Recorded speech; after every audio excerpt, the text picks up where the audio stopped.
El contacto con Luisa, reitero, hace parte de esa dificultad que hemos tenido durante toda esta semana en conectividad, pues por el internet que nos ha fallado bastante, Anita, pero entonces hay que seguir, ¿no?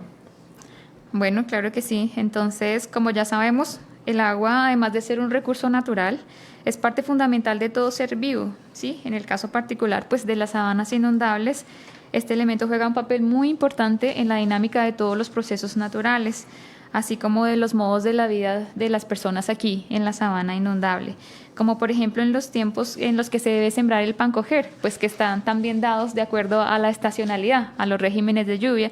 Entonces, por ejemplo, cuando sembramos el pan coger, que es la yuca, el plátano, el maíz, sabemos que siempre debemos sembrarlo al inicio de lluvias o también en la época de transición. Entonces, por ejemplo, el maíz, cuando vamos a sembrar el maíz, lo sembramos cuando se siembra en la época de transición entre agosto y octubre, sabemos que 4 meses después los vamos a cosechar. Entonces, es como la forma en que las personas también se van acomodando en la sabana inundable a medida de la estacionalidad.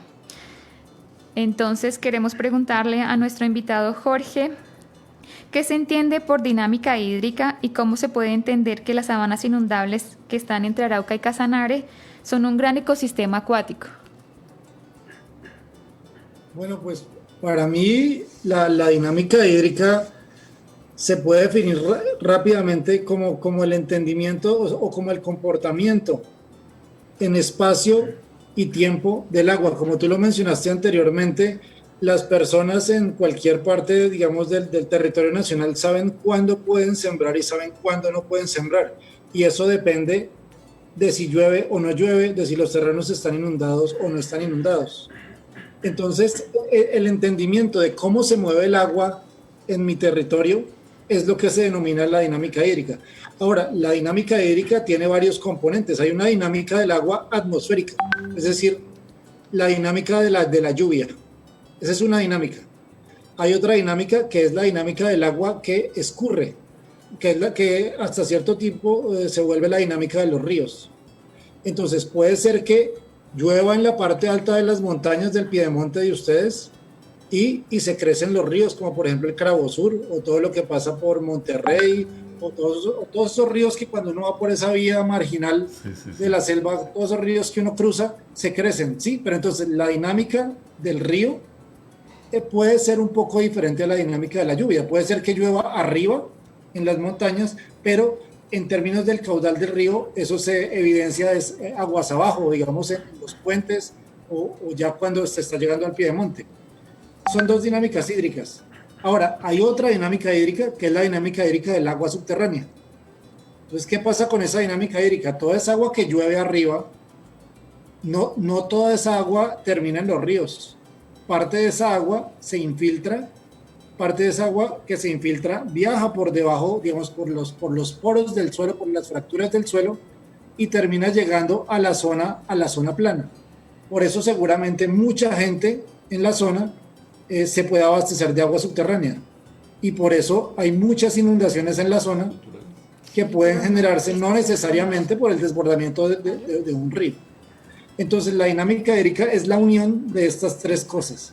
O sea, es el entendimiento de cómo están articulados ese movimiento del agua atmosférica, es decir, la precipitación, con el agua que escurre, con el agua que se infiltra y que se mueve por el subsuelo. Ahora, hay otro comportamiento que es, o sea, parte de esa agua que llueve, por ejemplo, la capturan las plantas, parte de esa agua la transpiran las plantas o se evapora digamos, de las fuentes hídricas.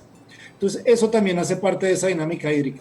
Entonces, para poder entender esa dinámica hídrica, uno tiene que ser consciente, o yo creo que la gente del campo es consciente de eso, los que no somos conscientes somos la gente de las ciudades, que es, yo tengo que tener en cuenta el comportamiento del agua por debajo de la tierra, el agua que escurre y el agua que está en la atmósfera. Si entiendo eso y cómo varía eso con respecto al tiempo, Te lo acaban de enviar. pues yo puedo entender hacer las cosas. Ahora, una cosa que es importante para mí es, hay cosas que nosotros los seres humanos podemos controlar y hay cosas que no podemos controlar. Ese régimen hídrico, que a veces también se llama régimen hidrológico, nosotros no lo podemos controlar. Es por eso, como lo dijeron anteriormente, que nosotros nos tenemos que adaptar a esas condiciones hidrológicas o hídricas. Entonces es por eso que es muy importante entender cómo se mueve el agua para nosotros podernos adaptar a esas forzantes o a lo que nos permite el agua, y a partir de eso hacer las intervenciones o las cosas que tengamos que hacer en el territorio. Gracias, Jorge. Bueno, como nos mencionabas, las sabanas inundables permanecen anegadas o inundadas gran parte del año. Por ello, pues quisiera preguntarte lo siguiente. ¿Por qué se habla que en la dinámica hídrica de las sabanas todo está conectado? Precisamente está conectado por lo que mencioné anteriormente, porque el agua no se puede considerar independientemente, o sea, yo no puedo decir que las sabanas inundables se inundan por lluvia, o no puedo únicamente, ¿no? O no puedo decir que las sabanas se inunden únicamente porque un río se creció y digamos, el agua se salió. O no puedo decir que las sabanas inundables se inundaron porque, digamos, emergió parte del agua subterránea. O sea, si se inundan es por la acción de las tres situaciones. Porque llueve, porque parte de esa agua lluvia se escurre, digamos, digamos, colmata, por decir así, la capacidad de los ríos, y al colmatarse la capacidad de los ríos, también se puede colmatar la capacidad de almacenamiento del subsuelo. Entonces, en el momento en que se unen esas tres cosas, es que aparecen esas inundaciones grandísimas. Sí, ya están con eso. ¿Sí? Y ahí está, o sea, la conexión es directa. Y pues las personas del territorio son las que tienen que entender esa conexión y actuar de acorde a esa conexión. Okay. Sí, ahora, una cosa que es importante en torno a eso, a esa conexión, es que la conexión funciona con diferentes ritmos. Es decir, puede que llueva arriba en la montaña. Parte de esa agua escurre por el río, ¿cierto? Si el río es muy empinado, el agua anda muy rápido. Si el río no es tan empinado, de pronto el agua se esparce más y anda más despacio. Pero si ustedes comparan, por ejemplo, la velocidad con la cual el agua se mueve en un río, es diferente a la velocidad con la cual el agua se mueve por debajo del suelo, en el subsuelo. Entonces ahí es donde uno empieza, o sea, sí están conectados, pero los ritmos son diferentes. Entonces la cuestión está en entender cómo son esos ritmos y cómo, digamos, cómo bailan en la naturaleza, pese a que tienen diferentes ritmos, el agua subterránea con el agua superficial. ¿Qué pasa muchas veces en muchos de los ríos que hay en Colombia, en la Orinoquía? Hay épocas del año donde no llueve mucho. Y por consiguiente, si no llueve mucho, los ríos disminuyen su caudal, pero siguen teniendo agua. Entonces uno dice, oiga, si no llueve, ¿de dónde sale el agua? Entonces, ¿de dónde sale el agua? Es que en ese momento es donde entra el agua subterránea al baile. ¿Sí? Entonces, si el río tiene agua, cuando no llueve, es porque hay agua que está siendo, digamos, dada por el agua subterránea a los cauces de los ríos. Entonces, ahí están bailando, o sea, bailan con el mismo ritmo, pero con diferentes beats, si se puede decir así. Entonces ahí es donde se encuentra esa articulación entre el agua atmosférica, la lluvia, el agua superficial y el agua subterránea. Entonces, lo que toca es entender, desde mi punto de vista, cómo baila la naturaleza, cómo baila el agua. Y yo tengo que bailar con el ritmo del agua, porque si no, ahí es donde empiezan a haber problemas. Sí, señor. Gracias, Jorge, por su apreciación.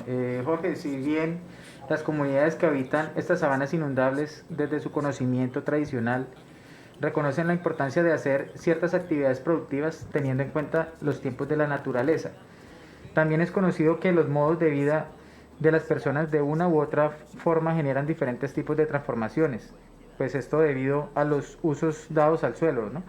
Por eso, Jorge, quería hacerte esta pregunta: ¿cómo se afecta la dinámica hídrica cuando se drena la sabana y qué efectos se pueden evidenciar? Pues cuando se drena una sabana sin entender el ritmo del agua, es como si yo empiezo a bailar con una persona que no baila con mi mismo ritmo.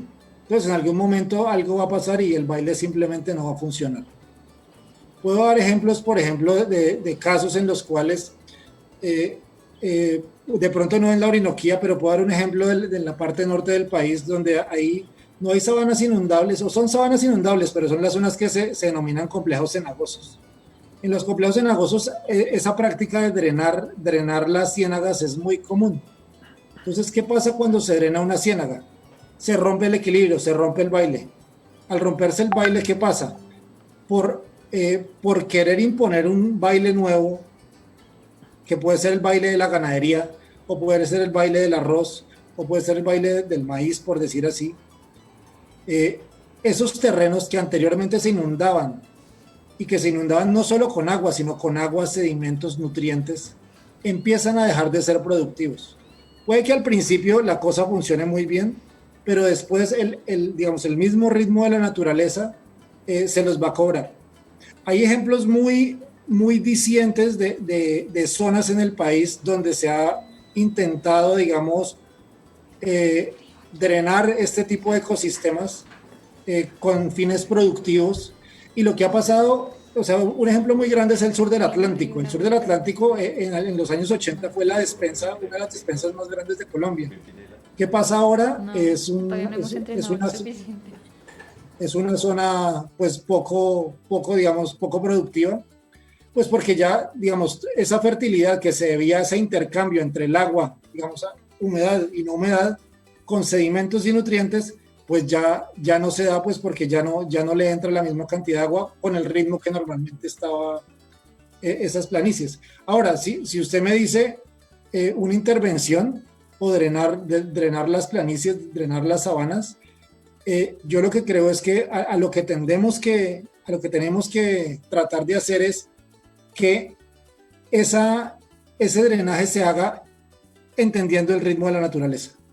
Es decir, pueda que yo seque un pedazo de planicie, pero yo puedo o secarla toda o secarla de alguna forma, digamos, gradual, o de alguna forma que, si bien está intervenida, no se afecta el ritmo de la naturaleza o el ritmo del agua y de los sedimentos.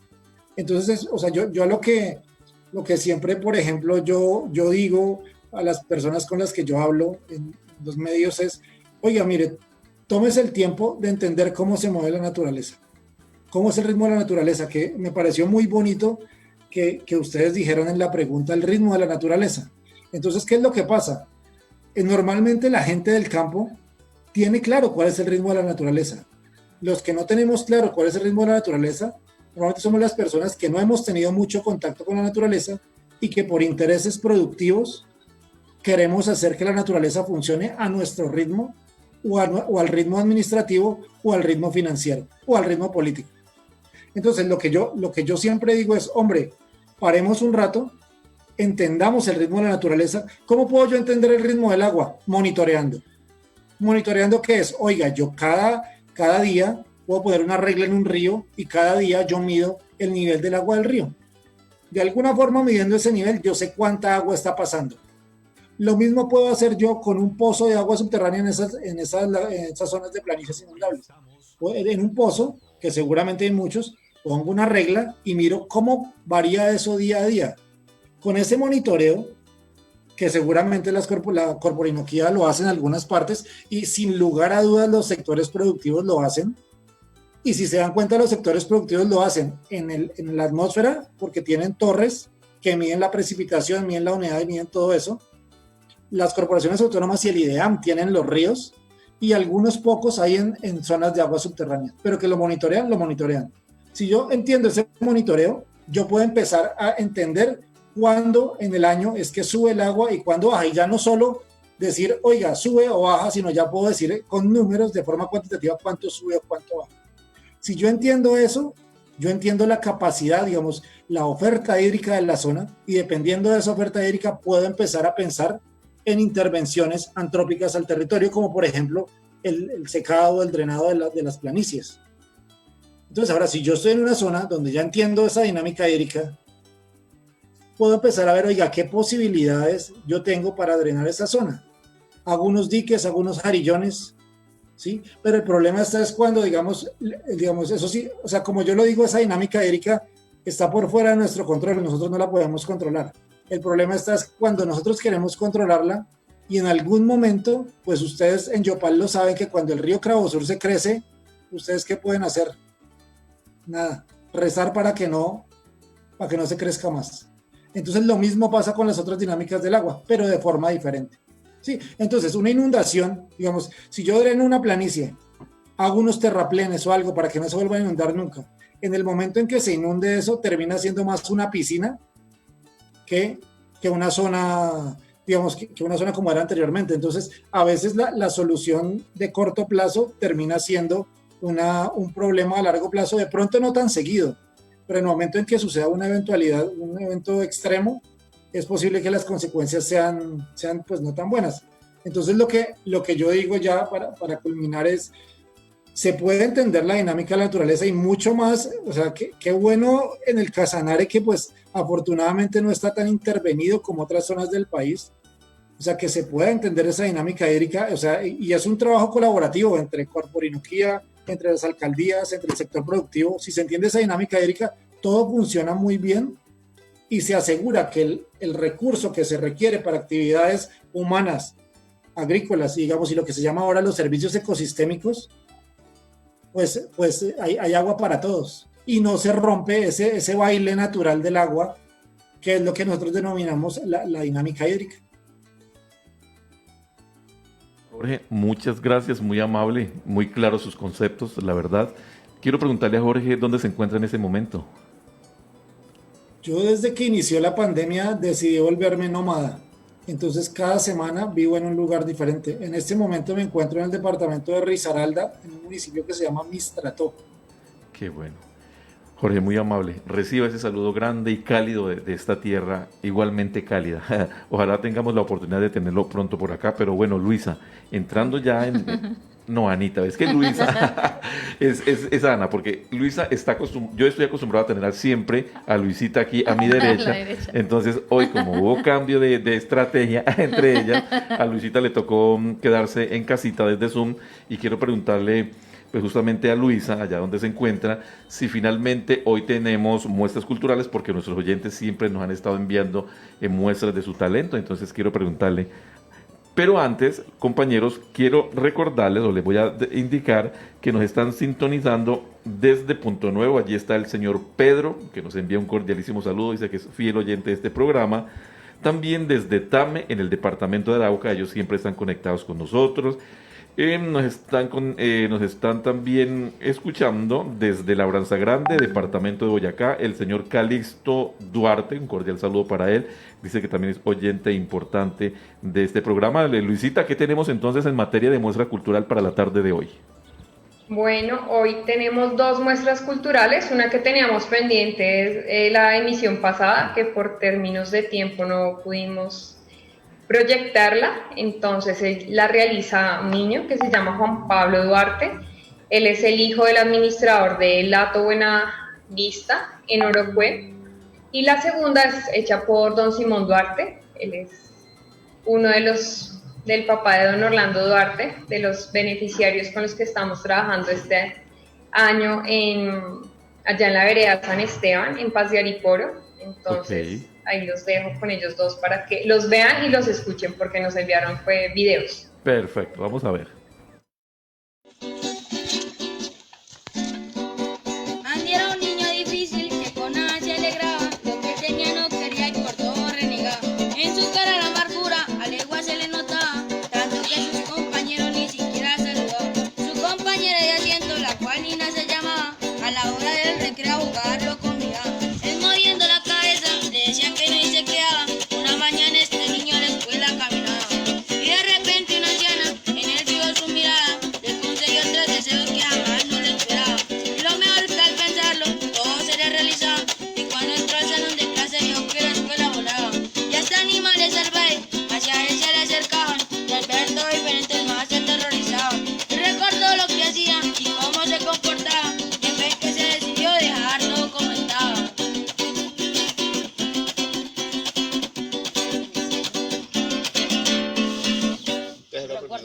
Bueno, les voy a declamar un poema. Y dice así. Dice, de la uva sale el buen vino, vino es el que me consuela. Suela la de un buen zapato en un pie que quede bueno. Buena la buena memoria y quien por ella se acuerda. Cuerda la de un San Francisco, Francisco el que no es Esteban. Esteban es un Martín Santo, santos son los que le rezan. Rezan los frailes Martínez, Martínez no son completos. Completos tienen 1000 mañas, mañas las de un hechicero. Los hechiceros son grandes, grandes son los arzobispos. Obispo es el que confirma, firma la de un estudiante. El estudiante es el que urde el urdidor su tela. Tela la de un buen sedazo, sedazo el que harina cuela. Cuela la mujer que es limpia, y la que no limpia es puerca. Las puercas paren marrano, marrano el que come hierba. Hierba que del trigo nace, el trigo nace y se ciega. Ciega es aquel que no ve, y aquel que no ve reniega. Reniega moro en su plaza. Plaza es un puerto de mar donde todo el mundo peca. Peca la mujer casada, que la cela su marido. La casada no es doncella, la doncella es recogida. Recogida es la botella, que en ella está la bebida. Bebe aquel que es tomador, y aquel que es tomador canta. Canta aquel que no está triste de los bienes de su amante.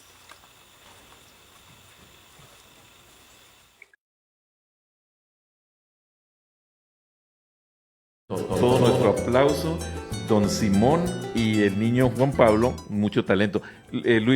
Anita, me comentaba usted que don Simón acaba de cumplir 81 años. Carajo, Sí. está en la flor de la juventud. Además se ve muy regio, allá con ese marco espectacular, esa sabana infinita que se ve tras de él, En ¿no? su finca Campo Alegre en San Esteban, Paz de Ariporo. Qué bueno. Dos grandes talentos. La generación que ya pues nos está dejando su legado, don Simón, y el niño que recoge ese Claro que legado, sí. que es Juan Pablo. El relevo generacional. El relevo generacional, perfectamente. Les comento, amables oyentes, que ustedes se pueden comunicar con nosotros al 313-267-5017 para que nos hagan sus preguntas, para que nos dejen sus inquietudes sobre el programa.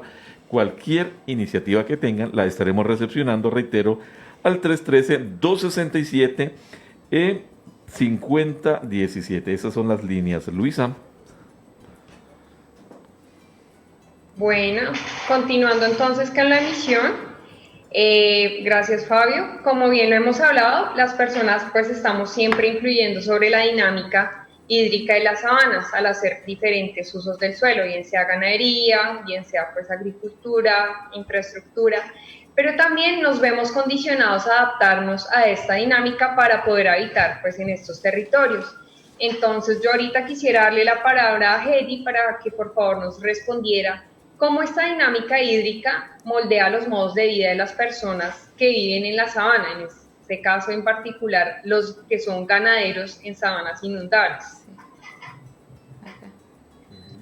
Luisa, muchas gracias. Bueno, definitivamente los modos de vida de las comunidades son moldeados por las condiciones de los ecosistemas, del ecosistema sabana, pero en general de cualquier tipo de ecosistema. De hecho, son los ecosistemas los que definen las costumbres, las tradiciones, la cultura, y también algo muy importante, son los ecosistemas los que terminan definiendo qué tipo de sistema productivo es el que pueden desarrollar las comunidades.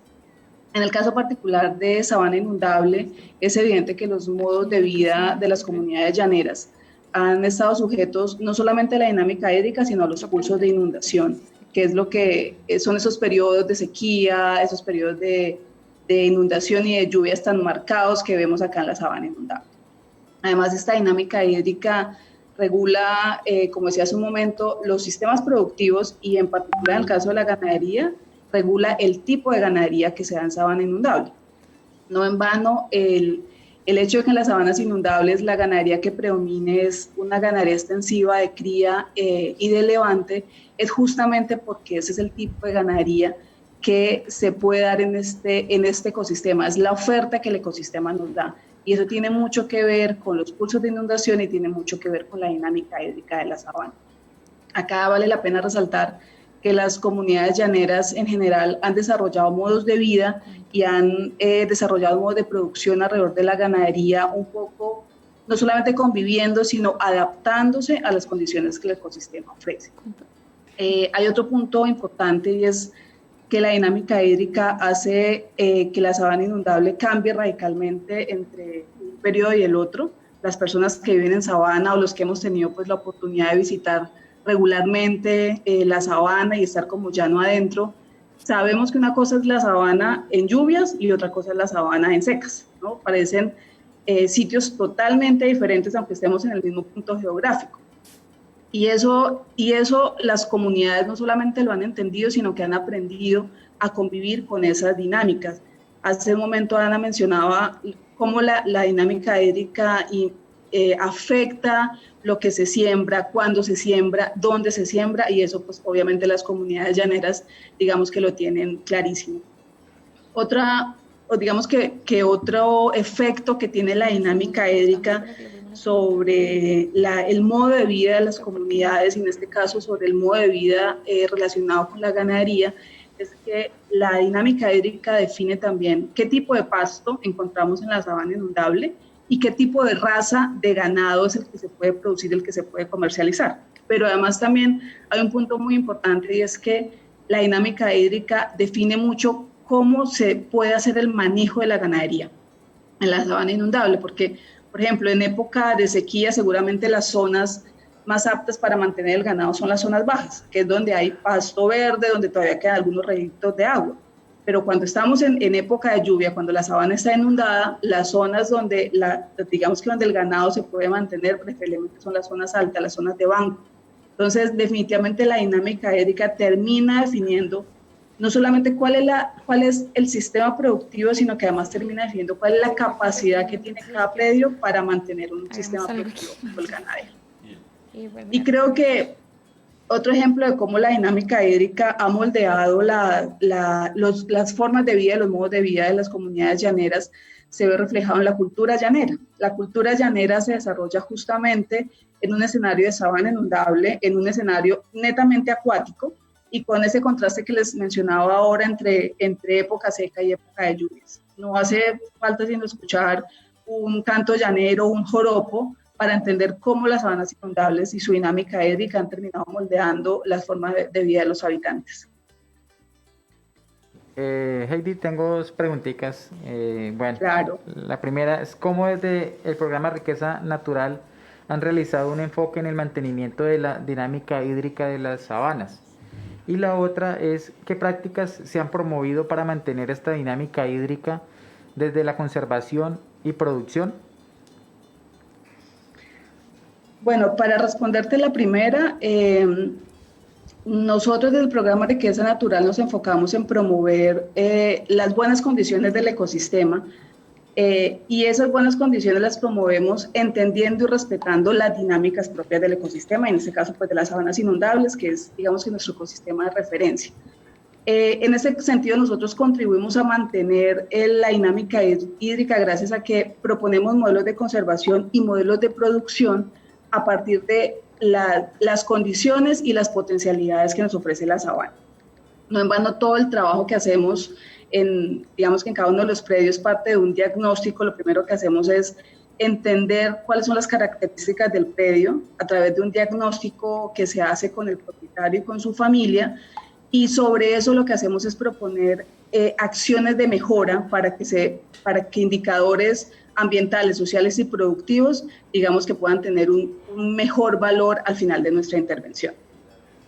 En cuanto a las prácticas que desde el programa hemos promovido para mantener la dinámica hídrica, pues puedo decir que teniendo en cuenta que nuestro foco es la conservación-producción, todas las prácticas que implementamos en el territorio sirven para mantener y para mejorar las condiciones del ecosistema, y entre ellas pues obviamente la dinámica hídrica. Pero te voy a poner algunos ejemplos.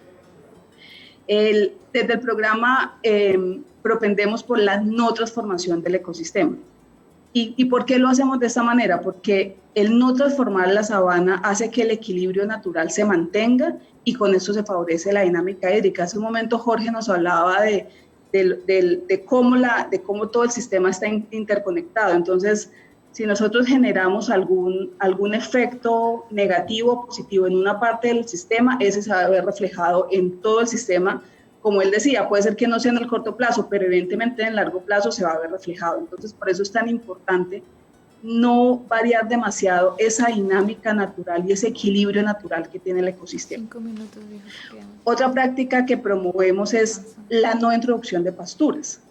¿Por qué lo proponemos de esa manera? Porque lo que buscamos, primero que todo, es que las comunidades reconozcan el potencial que tienen las pasturas naturales en el desarrollo de la ganadería, sobre todo lo que tiene que ver con mejoramiento de indicadores productivos y específicamente con mejoramiento de porcentajes de natalidad. pero también digamos que transferimos capacidad y mostramos a las comunidades cómo las pasturas nativas son resistentes y mucho más productivas que en algunos casos algunas pasturas introducidas, no solamente para el ganado, sino también para otros animales como el chigüiro, como el venado, en fin, digamos que en general la fauna silvestre. Otra actividad que implementamos son los corredores de conectividad sobre los cursos de agua. Los corredores de conectividad buscan dos cosas principalmente. La primera es que ayudamos como a recuperar esas plantas, sobre todo plantas maderables que digamos que hasta hace no mucho tiempo eran muy abundantes en la sabana y con el pasar de los años dejaron de ser tan abundantes. Lo que queremos es comenzar a recuperar esas especies de plantas como congrio, como boriche, como el mismo yopo, bueno, en fin, varias especies de plantas maderables, pero adicionalmente al generar el corredor de conectividad, lo que intentamos es que la fuente hídrica, el caño o la cañada, de alguna manera tengan un escudo de protección para que no se vean afectadas las fuentes hídricas y no se desequen. Otra práctica que ha tenido muy buen resultado y muy buena acogida por parte de los ganaderos en particular es el mejoramiento de acueductos ganaderos. ¿Qué es lo que hacemos? Nosotros intentamos que el ganado disponga de agua limpia en varios puntos del predio, y eso ¿qué hace? Primero, reduce el estrés de los animales por falta de agua, pero también reduce las distancias que los animales tienen que recorrer para buscar recurso hídrico. Perfecto. Y por otro lado, lo que hacemos es que, como el ganado ya no tiene que entrar al caño a tomar el agua, entonces reducimos el impacto que existe sobre el caño, sobre la cañada, que a la final pues terminan siendo las venas y las arterias de toda esta sabana inundable, y pues con eso contribuimos pues a la dinámica hídrica. Perfecto. ¿Algo más, Heidi? Ya estamos terminando. ¿Algo más? No. Así está muy bien. Jorge, muchas gracias. Vamos a despedirnos rápidamente. Nos quedan solo 2 minuticos porque entramos nosotros ya en la dinámica del cierre. Agradecerle, Jorge, su participación. Muchas gracias a ustedes por la invitación y pues espero pues no haya hablado muy técnicamente y se haya podido entender lo que traté de transmitir. Perfecto. Heidi, muy amable, gracias por haber estado con nosotros una vez más. No, a ustedes muy amable, con muchísimo gusto y espero volver a verlos pronto. Así es. Luisa, un cordial saludo y espero que el próximo fin de semana esté acá en la mesa con nosotros y con Anita también, que no se dispersen, que estén siempre con nosotros. Luisita, muchas gracias. Claro que sí. Bueno, la próxima semana me comprometo a estar allá y antes de que me cierren, quisiera pues comentarle a nuestros invitados que nos han estado enviando preguntas, pero pues por términos de tiempo no las vamos a poder resolver en vivo, entonces se las voy a estar enviando para la próxima emisión, pues entonces darle respuesta a las inquietudes que nuestros oyentes tienen, entonces para que de una vez quede ese compromiso. Muy bien. Muchas gracias. Entonces nos desconectamos con los compañeros que están a través de Zoom, pero quiero preguntarle a Ana qué estaremos conociendo, qué material tendremos para la emisión número 17 de este programa. Claro que sí. 17. Fabio, para nuestra emisión número 17 ya. Hablaremos sobre la normatividad, la tramitología y tiempos para adquirir permisos de captación de agua, retos y estrategias para la región. Muchas gracias a todos nuestros oyentes. Pedimos disculpas por la demora en el internet, pero pues son cuestiones, como decía Fabio, se nos salen de las manos. Muchas gracias a todos por escucharnos, por vernos a través del Facebook Live y pues nos esperamos. Estén atentos para la próxima emisión. Carlos, muchas gracias. Gracias a todos, gracias a todos nuestros amables oyentes y los invitamos a que continúen y aprovechen, mejor dicho, estos conocimientos que nos están transmitiendo la Fundación La Palmita y todas estas personas con bastante experiencia. La audiencia pregunta, ¿cuándo es que ustedes van a hacer la fonomímica? Ana y Carlos. Enrique y Ana, igual que los artículos. Bueno, yo sí quiero agradecer de manera especial al equipo técnico de la oficina de prensa, a Jimmy especialmente. Yo siempre he dicho que si hay algún referente en materia de comunicaciones, de tecnología, para mí es Jimmy. No sé cómo se las inventó, porque sacamos este programa adelante en medio de tanta dificultad que ha habido estos días. Reitero, no porque acá se generen esos inconvenientes, sino es algo que ya en el espectro existe y se nos sale, reitero, de las manos. Por eso quiero agradecerle a Jimmy, porque en un momento pensé que no podíamos sacar el programa. Muchas gracias, Jimmy. Amables oyentes, es todo por hoy. Gracias por habernos acompañado. Los invitamos a escuchar el siguiente programa, que será el día, el próximo, hoy estamos a 2, sería el 9, ¿no? El 9 de octubre, específicamente, exacto, donde estaremos llevando una emisión más de este programa radial Ganadería y Conservación en las sabanas del Casanare.